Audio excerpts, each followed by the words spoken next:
Hallo zusammen. Being a long-time fan of this band, the recent few weeks have been a blast to say the least. I'm talking about the return of Linkin Park, and I would like to celebrate this return in my way, in terms of what I'm doing on the channel, talking about the German language in an educational, edutainment way. We're gonna learn some German with Linkin Park. So let's go for it.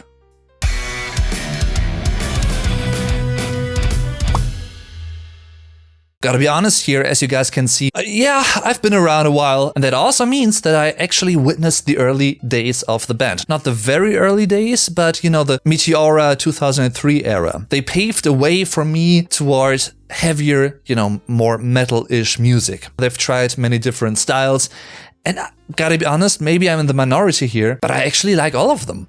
For different reasons. And I'm extremely happy for many fans worldwide, but especially, of course, also for the band members, Mike Shinoda and the guys, to see them smile and laugh and enjoy life again. But coming back to what I'm doing on this channel, making English videos about the German language and culture, imagine if Linkin Park were a German band, with German song titles and album titles and that kind of stuff. What would they be called? What would their biggest hits be called in German? Auf Deutsch.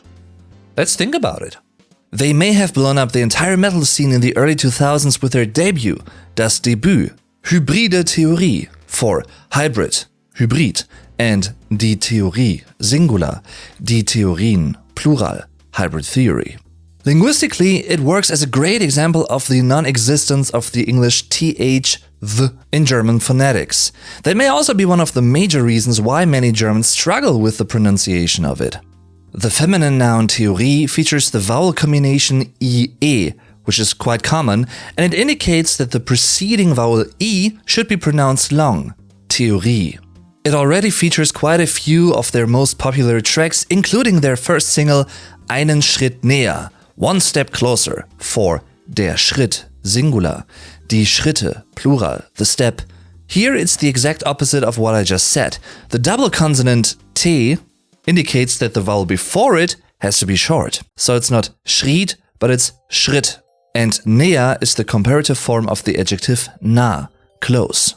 By the way, interesting to know for you guys learning the German language, many German adjectives in the positive, meaning in the standard basic form that contain the vowel a, change that vowel to the umlaut ä, that's the German a with the two dots over it, ä, in the comparative form, which is the first compared form of the two ones, the second one being the superlative form. Also, the ending suffix er is very common, not only in adjectives, but especially at the end of many German nouns.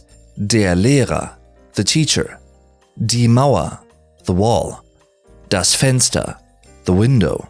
You may have heard that it's always pronounced more like a short a sound. So it's not Lehrer, but it's Lehrer. And that is typical for spoken German versus written German. The album also contains one of their classics, Am Ende, in the end. And as you can see, this one is especially interesting translation-wise. The English phrase in the end does not correspond with the German preposition in, within, inside of, but rather with the preposition am, at, am Ende. However, at the end means something different than in the end. At the end means at the end of something, a process for instance. At the end of my day, I go to sleep. However, in the end rather means something like finally, lastly. In the end, it doesn't even matter. Am Ende or letztendlich, that is also how you could translate it, letztendlich spielt es keine Rolle. What basically made me a fan of the band in the first place was the release of their single Irgendwo, wo ich hingehöre. Somewhere I belong. In German, we basically do the same compared to the English terms. We use the same beginning and only change the ending in order to express the meaning. Somehow, somewhere, someday would be irgendwie, irgendwo, irgendwann in German. And to some of you guys, this actually may sound familiar, especially if you're a fan of German music, because Näher has a song that carries that exact title. Irgendwie, irgendwo, irgendwann. This album is also loaded with classic LP tunes, including Mit der Gewohnheit brechen, Breaking the Habit. Literally to break with the habit, basically. Mit der Gewohnheit brechen, meaning to end it. For die Gewohnheit, Singular. die Gewohnheiten, Plural, the habit. And of course, Taub, Numb. This one is fascinating as well because in both terms the last consonant B is somewhat dropped in spoken language. You could also say it even turns into a very light P, Taub. The term Taub also means deaf, by the way, so it can work in both contexts. I guess it's fair to say that for many Linkin Park fans, also, early OG fans that is, it's especially the first two albums that are really important records, in the discography. But I would also argue that the success of those first two albums also opened doors and opportunities and maybe gave them a certain courage, braveness, if that makes sense, to really try out something different, including Minuten bis Mitternacht, minutes to midnight, for die Minute, singular, die Minuten, plural, the minute.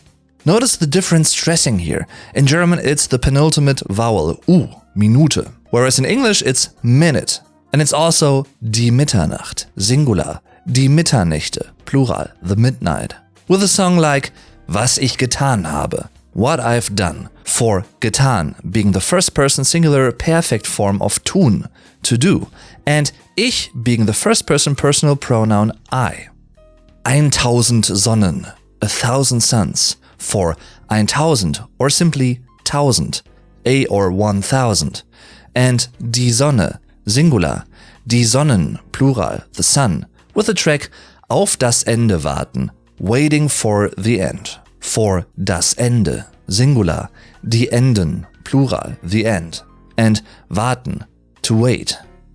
Lebende or lebendige Dinge, living things, for lebend, alive, stressing the basic state of being alive, basically, and lebendig, living or lively, something being especially full of life or very much alive. And das Ding, singular, die Dinge, plural, the thing, featuring brenn es nieder, burn it down, for brenn being the second person singular imperative form of brennen, to burn. So this one would likely turn into something that is very common in the German language, compound words, meaning a combination of at least two words that make up a combined and sometimes even completely new meaning.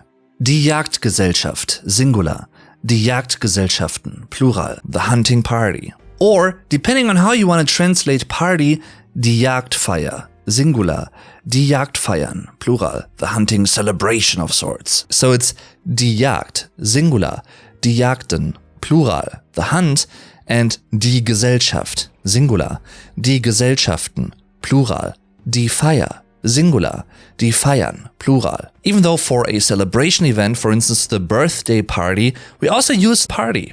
However, and this is a pretty interesting thing, be careful with anglicisms in German that end in Y. The English plural ending the suffix ies, in babies for instance, didn't get adopted by the German language. Quite the opposite. In fact, we actually do something else. We just add an S to the Y. So in German it's babies, YS, and not IES. And that is the case for all anglicisms in the German language that end in Y. Parties, YS, not IES. It's not my fault. This album features a song like Finale Maskerade, which arguably would be very similar in German for Die Maskerade, singular, die Maskeraden, plural, the masquerade. Ein weiteres Licht, one more light, for das Licht, singular, die Lichter, plural, the light, with the song schwer or schwierig, heavy.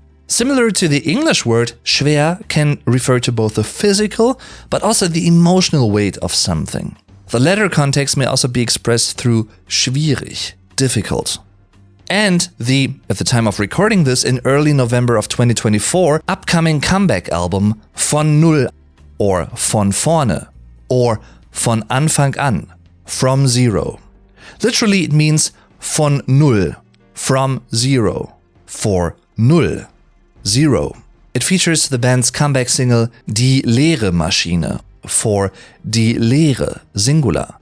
And it's die Maschine, singular, die Maschinen, plural, the machine. By the way, even though they sound the same in German, make sure not to confuse die Lehre, the emptiness, with die Lehre, the education. Both terms indicate the long E vowel in different yet common ways. The first one features a double vowel that indicates a long pronunciation, die Lehre. However, the second one contains a prolonging H, which indicates that the vowel before it has to be pronounced long as well, die Lehre.